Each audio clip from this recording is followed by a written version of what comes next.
Great. And going back to SolarWinds for a moment, which was an espionage campaign, not a disruptive campaign, as far as we know, was the punishment commensurate to the crime, do you think?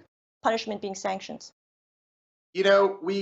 Let's also be clear, right, that we don't always know the full range of consequences that the US government and our allies use when we make these attributions and the things. There could be covert action, there could be private diplomatic conversations, there are kind of off the record engagements. We don't know the full range. But I think it is time that we ratchet up the pressure on Russia again. And I know that, and I've had these conversations with ex foreign ministers that we feel like we've sanctioned everything that's sanctionable, and that's simply Right. not true.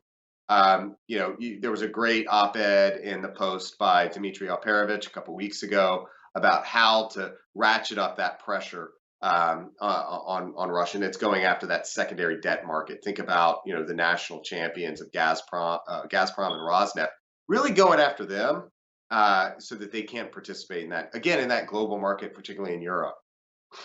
Well, in fact, along those lines, in June, President Biden warned President Putin that if he didn't take action against ransomware groups operating from Russian soil, and most of these ransomware attacks are emanating from Russian soil, the United States would take action. And then 3 weeks later, there was the hack of the IT firm Kaseya, which was one of the largest and potentially most disruptive to date. And so he warned Putin again. He said he'd take any necessary action to defend American critical infrastructure. Look, have you seen any indication these warnings have led to a reduction in ransomware attacks? Do you think it's the right approach? It's hard to say. Again, let's go back to that understanding that we don't actually have a full understanding of the landscape of ransomware activity. Again, there's not a requirement for reporting, so that's why we need a mandatory reporting structure.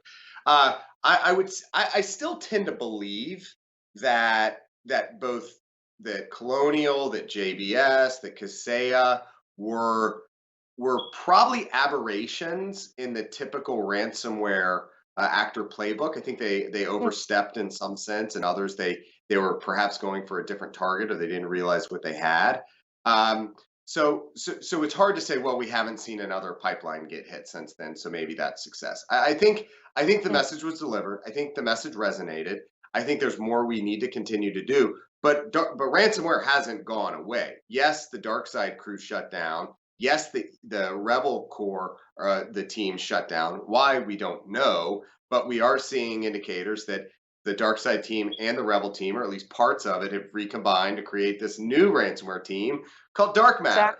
Exactly. And so Right. it's a really vibrant ecosystem that continues to evolve, and it's like water, right? It looks for the low spots, and until we put meaningful consequences on these actors where it's no longer profitable for them to participate, and they don't want to participate anymore because the risk is too high, that's what's going to change. And how you lever up that risk on them, I think that's where we're still exploring, and we certainly have not done enough to date. Well, another thing President Biden did when he met with Putin is speak cryptically about the US government's cyber muscle, right? He warned Putin, we have significant cyber capability, and if they violate norms, we will respond. Right? That suggests that the US government can or would unleash attacks that can neuter or affect foreign adversaries' capabilities. Is that a realistic prospect, Chris? Or are US government offensive cyber operations a strategic tool or more of a tactical tool that can disrupt temporarily an adversary? How should we think about this? It, so the answer is yes, I guess, right? I mean, it's both a You think strategic it's a strategic? capability. Okay. Yeah, it's strategic and tactical. But the biggest challenge here, and there was a great piece, I think it was in Lawfare last week or maybe early this week, about how that the lack of transparency in what cyber offensive capabilities really are and what they look like actually hinders the ability to have weighted and balanced conversations within deterrence, or the deterrence conversation. And part of, I think, particularly for some of our adversaries, They trade a lot on overinflated capabilities, and so whether we'll ever achieve any sort of full transparency in what tools or capabilities we have, I don't think we'll get there. But nonetheless, we have to we have to continue that dialogue at the global level, rather, the UN's group of global, the government experts, the Hmm.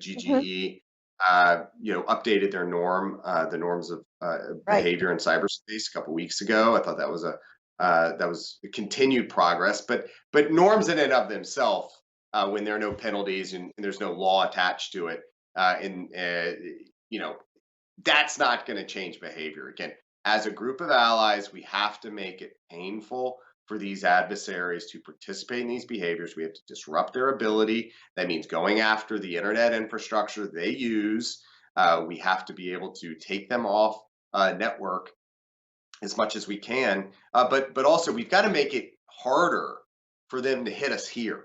It's still far, far, far too easy for the bad guys to come in here and take advantage of vulnerable networks in the U.S.